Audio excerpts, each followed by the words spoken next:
no respect. This guy never got any, and neither does the most important safety feature on our vehicle. Why? Well, we'll find out this week on Motoring 2002.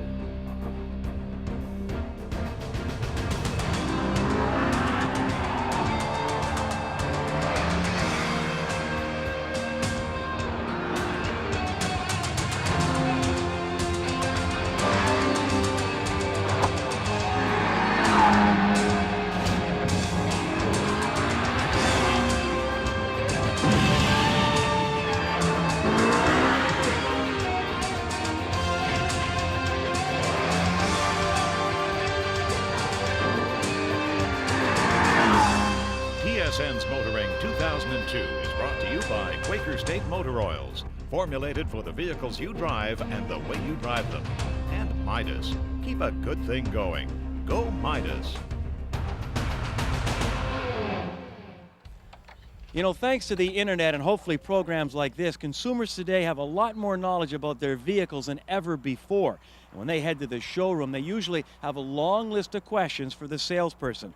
But you know, one of the things that has not changed, or so they tell us, is that few of those questions have anything to do about tires. Yes, they want the sexy wheels, but their eyes tend to glaze over when they talk rubber. Yet watch any big-time racing like Formula One or kart, and the commentators spend half the race talking about tires. They do mean the difference between winning and losing. Well, one of the world's oldest tire companies is now back in Formula One racing. That company is Michelin, and they've invited automotive journalists here to Spain for the opportunity, you ready for this, to get behind the wheel and actually drive a Formula One vehicle. Why? Well, Michelin want people to know that they're back in Formula One racing, obviously to win, but maybe also to give their company and its tires a cooler image.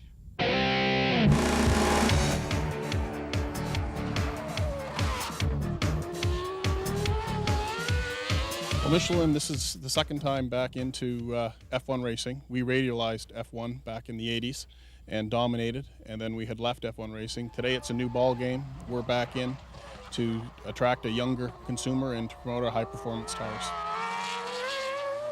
This is the Michelin driving experience, and this was put together to support Michelin's re-entry into F1. The primary customers are our dealer groups, the press, and some consumers. Gloves on, everything. The track is located in the central eastern coast of Spain. We've chosen this location because of the weather conditions in this early period. So they're driving Formula 3s, which are Martini F3s with 205 horsepowers, which are very light cars, 450 kilos, which gives a great ratio of power to weight. They also drive Renault Clios, which are unusual cars in the competition world. I find that most of the journalists will be quite surprised by these cars because they're small and very nervous, and people don't actually expect Renault Clios to have that aggressivity.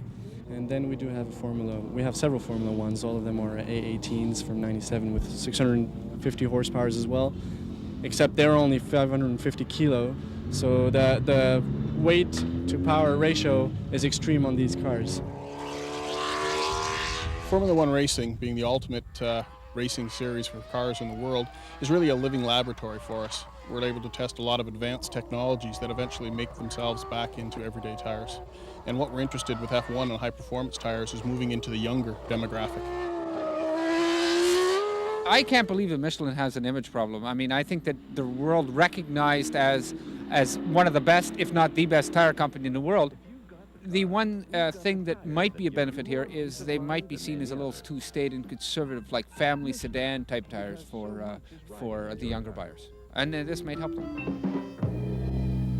In motor racing, everybody forgets that these things are black, round, and sometimes dirty. They just think about tires in terms of performance factor. We forget it too often. When we think about our street-going car, we forget the tires, and it's a mistake. Motor racing gives the right place to the tires.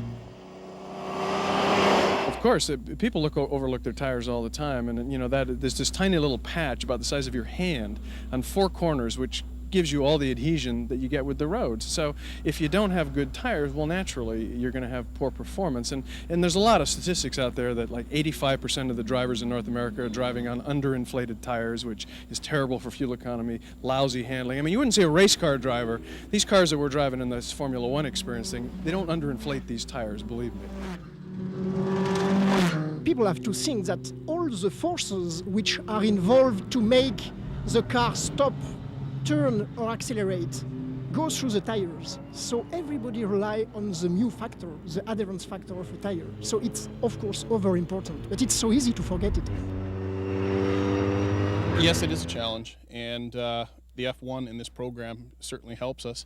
And the emphasis on the high performance tires, which we have increased, is it has been helping us.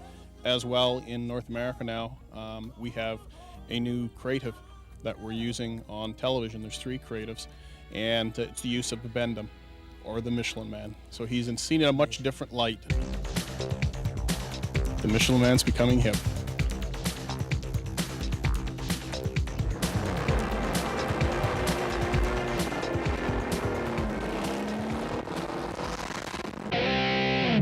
How to get a grip? It's an easy question. It's a difficult answer. I'll have it for you later on Kenzie's Corner.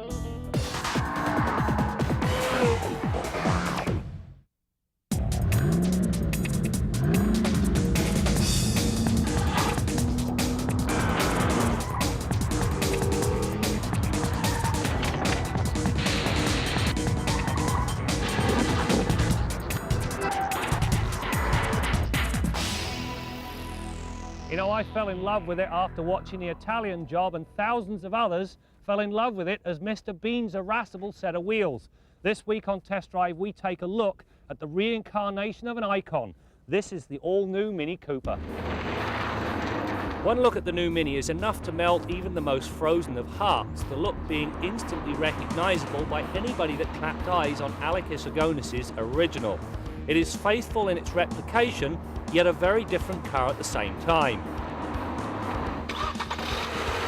The engine that powers the Cooper is a smallish 1.6-litre 4-banger that pumps out 115 horses and 110 pounds-feet of torque. The numbers as they appear on paper make you yawn. However, on road they yield acceptable, if less than flattering, performance. Pressed to the max, the Cooper trots its way to a ton in less than 10 seconds and can muster enough oomph to pass a slower car without putting you at risk. Part of the reason is the 5-speed manual box. The ratios are such that the launch is enthusiastic and the mid-range spirited. On the highway, however, it does come somewhat unravelled, as the engine is forced to churn away at 3,500 RPM at 120k, which on a long run becomes rather monotonous. Let's just say the Cooper S's 6-speed would be a very welcome option. Of all of the front-wheel drive cars I've ever driven, this new Mini is the best of the lot, and it boils down to a couple of important reasons. First of all, the wheels have been pushed right out to the corners and the track is wide, which gives the car a very planted feel. Secondly, you've got BMW's optional dynamic stability control package. Throw it into the mix and the car hangs in with great tenacity. The other things that help are these tyres, but they're also somewhat of a mixed blessing. On the one hand, the stiff sidewalls prevent the tyres from rolling under in a hard corner. On the other, these stiff sidewalls impart a bit of harshness because you lose the initial flex of the tyre. So while the ride is comfortable, this car does not like sharp bumps. The suspension also helps, bringing struts up front, a clone of BMW's 3 Series multi-link design in back and roll bars at both ends. Through the pylons, the car bobbed and weaved with very little body roll and minimal understeer. Add to that a light and progressive electrically assisted rack and pinion steering setup, and go-kart is the best description. Anybody that buys a Mini and considers it a 4-seater is, I'm afraid, rather delusional. The reason is that with the front seats all the way back, there's virtually no legroom. That means it's really a 2 + 2 in emergency. The other problem you've got is there's virtually no trunk space. With the seats up, you only get 150 litres of cargo capacity. However, if you fold the seats flat, dispense with this, now you've got 2 very comfortable seats and a ton of luggage space. stopping power comes from a four-wheel disc brake design with an advanced anti-lock system as standard. Dropping the anchor produces distances that measured 107 feet from 80k, which is commendably short.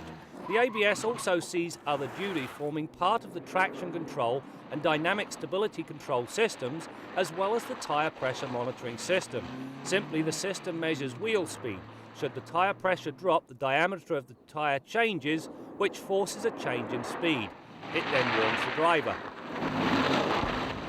When you get into the Mini, you get exactly what you expect to find. Indeed, they faithfully reproduce many of the nostalgic touches, all the way from the toggle switches to the centrally mounted speedo speak to the original Mini.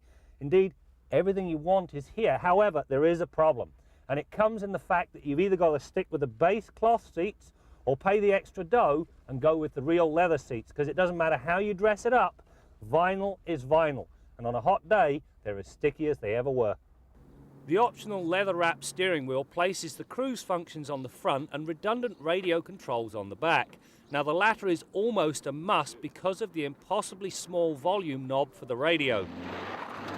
On the safety front, the Mini ranks very well. Along with all of the active aids, it comes with dual front and side seat-mounted airbags, as well as BMW's advanced head protection system.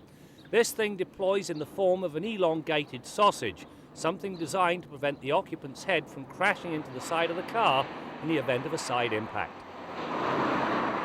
You know, BMW have done a wonderful job of capturing the essence of the original Mini and its fun-to-drive characteristic. However, where the original was basic, affordable transportation, this Mini is exactly the opposite. Basic it's not because of the technology packed into it, and affordable, well, if you load one of these up, you're looking at a $40,000 bill.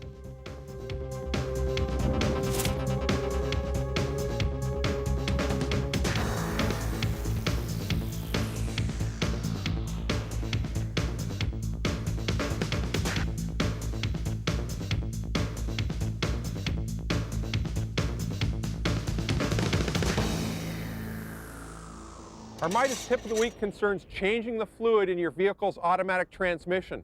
Most people are in the habit of changing engine oil at 5,000 to 8,000 kilometer intervals, but they often overlook the all-important automatic transmission fluid. The intervals there are much greater. 50, 80, or 100,000 kilometer intervals for changing the automatic transmission fluid are not uncommon. They vary dramatically from one manufacturer to another, and they also vary dramatically depending on the type of service your vehicle is subjected to. For example, if your vehicle is used for trailer towing, driven in mountainous terrain, or continuous stop-and-go driving in the city, you want to change the automatic transmission fluid more frequently. But in any case, the best piece of advice I can give you is don't wait until there's an actual performance problem with your automatic transmission, because then it's far too late.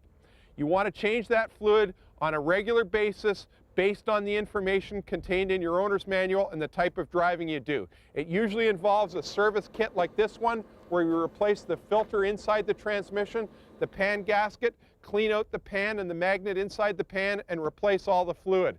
That's your Midas tip of the week.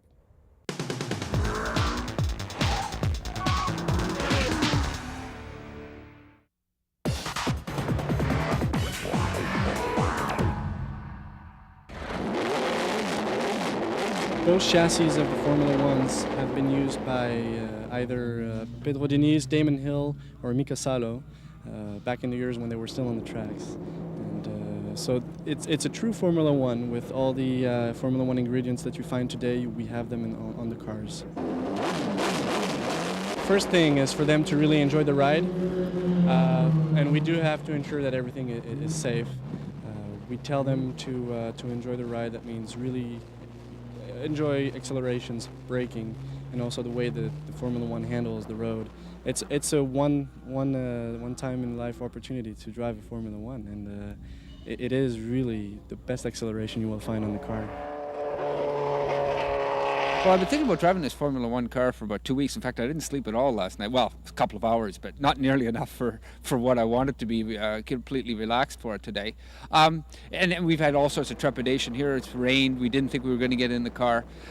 It lived up to almost everything that I thought, except that it wasn't quite as scary as I thought it would be. I mean, it's been made to sound almost impossible to drive. And in fact, it feels like a giant F3 car, which we've driven earlier, like something you have to pay a lot more attention to, but not undrivable. The clutch isn't that difficult. The brakes aren't that difficult. It steers like a car. It's just really, really fast.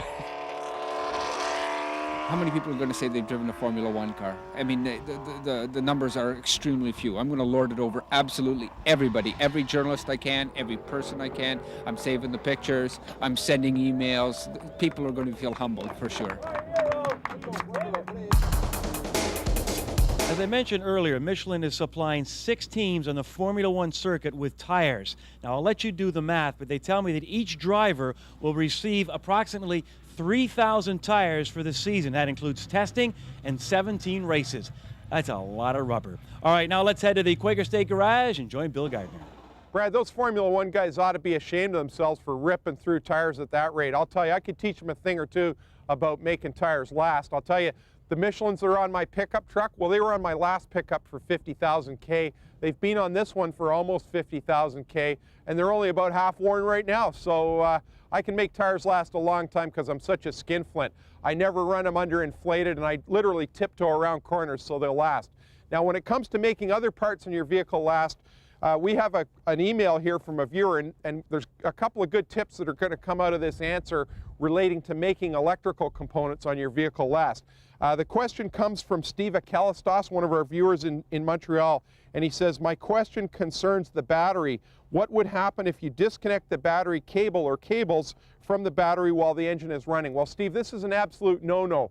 You do not want to do this. Now, years and years ago, when vehicles had generators instead of alternators, mechanics would, as a sort of seat-of-the-pants test for the charging system on that vehicle, they would remove a cable to see if the engine would continue to run, to see if that generator was putting out or not. However, on vehicles built in the last 40 or 45 years, which all have alternators as the heart of their charging system, you do not want to do this particular thing. Do not, under any circumstances, remove a battery cable while the engine's running. The reason is you're going to get a current surge or spike in that charging system that is extremely harmful to the solid-state voltage regulator that is integral with most charging systems, most alternators on modern vehicles. So do not do this. But Steve, most people in the service industry know enough not to do this. However, there is another common practice that a lot of people in the service industry tend to do, and that is to use the alternator on the vehicle as a battery charger. The alternator on your vehicle was only ever intended to keep a fully charged battery, fully charged, and drive all the accessories on the vehicle. It's not intended to charge a completely discharged or dead battery. Anytime we're working on a vehicle where there's been an electrical problem, maybe a failed alternator, a belt that's gone, or even something as simple as leaving the lights on and killing the battery, we're going to take our digital voltmeter, take a reading at the battery to determine the state of charge. Now, on my service call toolbox here that I keep in my truck, I've written down that chart, the figures that equate digital voltage measured at the terminals to state of charge. Now, this particular battery reads above 12.7 volts, and anything above 12.6 on your digital voltmeter indicates 100% state of charge. However, if I took a reading here that indicated I had 50% state of charge or less, the first thing I'd want to do before I restart that engine is put a battery charger on it, give it an hour or two on the battery charger to increase the state of charge on the battery to above 50% before I restart it. Starting a vehicle up with a discharged battery and allowing the alternator to act as a battery charger and recharge your battery is not a good idea. Doing things like that can seriously shorten the life of your alternator, so avoid it at all costs. Till next week, I'm Bill Gardner for Motoring 2002.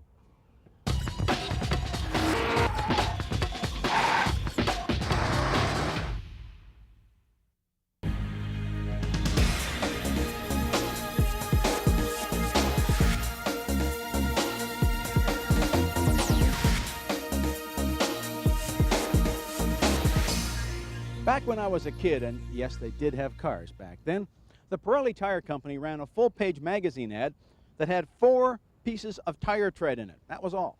The caption read, "This is the only part of your car that actually touches the road." Makes a lot of sense. Doesn't matter how good your engine, suspension, and brakes are. If the tires are no good, nothing else matters. Now, it even matters in Formula One racing. Rory Byrne, the Ferrari designer who makes Michael Schumacher look so good every second weekend, he says the wrong tire choice can mean anywhere between a half second and 4 seconds a lap difference. Now, ultimate speed isn't that important to you, and in fact, most consumers look at their car, and if there's a round black thing at each corner and they each appear to have air in them, that's good enough for them. Well, it's not good enough for you. You got to make sure your tires are as good as possible. Now, Bill Gardner's on you all the time about checking the tire pressures and checking the treads and so on, and I agree with him wholeheartedly, and not just because he's bigger than me. Now, if you buy a new car, you're pretty much stuck with the tires that come with it. If you wanted to replace them, it would cost you a fortune, and the dealer's going to give you very little to turn in the new tires that came with the car. Now, understand that original equipment tires are there primarily because the car maker wants to have high mileage so that you don't have to replace them and makes the car company look bad, and high fuel economy because it makes them look good in the Transport Canada numbers. But to get those results, they have to sacrifice grip, and that's not something you really want to sacrifice. So when the time comes to replace your tires, what do? Well, first of all, I'd suggest stay away from all-season tires because they mean no-season tires. They're not much good in the winter, and they're lousy in the summer. My advice is to get 4 good summer tires, replace them every fall with 4 good winter tires. Which ones? Well, again, that's tough because it's hard to find independent information about tires. My advice, get a tire that's maximized for wet weather conditions. Let's face it, if you're at the limit of your car's ability in the dry, then you should be in jail. But you can really get close to the limit in the wet. How do you find out what those tires would be? Well, my advice, go to a good independent tire dealer, one that maybe sells a bunch of different brands. He's not limited to one. Somebody who's been in your community for a number of years, probably going to be in business for a while. Tell him what kind of car you got, what kind of driving you do, and trust his advice. It might cost you something, but ever stuffed your car into a guardrail? How much is a fender worth? More importantly, how much is your life worth? I'm Jim Kinsey. Well, the Michelin driving experience is continuing here in Spain. You know, I learned one thing today. I could be a heck of a race car driver as long as I was the only one out on the track. But you know, Michelin is hoping that now with their return to Formula One racing, that people will look at their tires as not just something that might help get you out of a snowbank, but it will also add performance. And the company is also counting on car buyers, especially you young ones, to look at tires the same way a lot of us look at wheels. They can be cool, but you know, with tires, they can also save your life. That's it for now. We'll see you next time out as we continue to bring you more stories about cars and the people who drive them. I have to do my part in this very important interplay between the human, the vehicle, and the traffic environment. But I think that the human can improve himself to do better. TSN's Motoring 2002 has been brought to you by Quaker State Motor Oils, formulated for the vehicles you drive and the way you drive them. And Midas. Keep a good thing going. Go Midas.